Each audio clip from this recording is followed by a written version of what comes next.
In 2012, when President Obama won a second term over Republican challenger Mitt Romney, he did so with the help of a whole lot of women voters who provided a gender gap that you could drive a truck through. President Obama did 10 points better among women in 2012 than he did among men. That is one of the largest gender gaps ever recorded in a presidential election. Gender gap was so big and so decisive in 2012 that it caught the attention of Republican leaders. Those leaders pledged to be better about talking to and talking about women in the future. This, of course, was after a 2012 campaign season in which several prominent Republican candidates made inflammatory and politically suicidal comments that involved women, most infamously Todd Akin's legitimate rape remark. So Republicans created tutorials for their candidates on how to better communicate with women. There were even multiple sessions, supposedly to train Republicans on how to avoid their own Todd Akin moments. The ultimate goal, of course, to bring a few more women voters along for 2014 and for beyond. So, how's it going for them?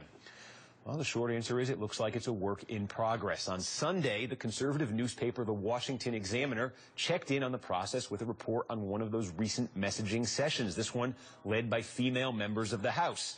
Below the headline, "The Republican Plan to Change the War on Women Narrative Needs Work," the story provided some details on something called the Conservative Women's Panel Discussion. This was a closed-door event that was held last Friday. And highlighted in the story were comments made at that event by Congresswoman Renee Ellmers of North Carolina.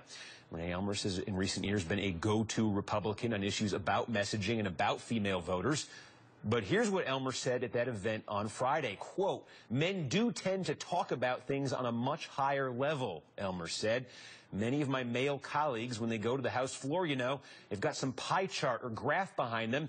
They're talking about trillions of dollars and how, the debt is awful, and, we all agree with that." And Ellmers wasn't happy with that reporting. A written response declared that, quote, the quote in question was taken completely out of context.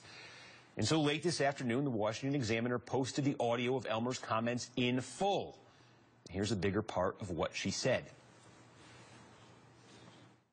Men do tend to talk about things on a much higher level. One of the things that has always been one of my frustrations, and I speak about this all the time, many of my male colleagues, when they go to the House floor, they've got, some pie chart or graph behind them, and they're talking about trillions of dollars and, how the debt is awful, and, and we all agree with that.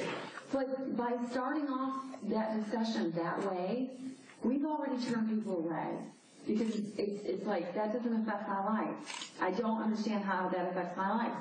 So one of the things that we have worked with our male colleagues, and I have seen a difference, I will tell you I've seen a difference, is to, again, engaging individuals on their level, talking about them on a personal level first. We need our male colleagues to understand that if you can bring it down to a woman's level in everything that she is balancing in her life, that's the way to go. So there's some more context on that. Now, whether that changes the impact of the words that were initially reported, well, you can be the judge of that. But the Democratic advantage among women voters is a very real thing.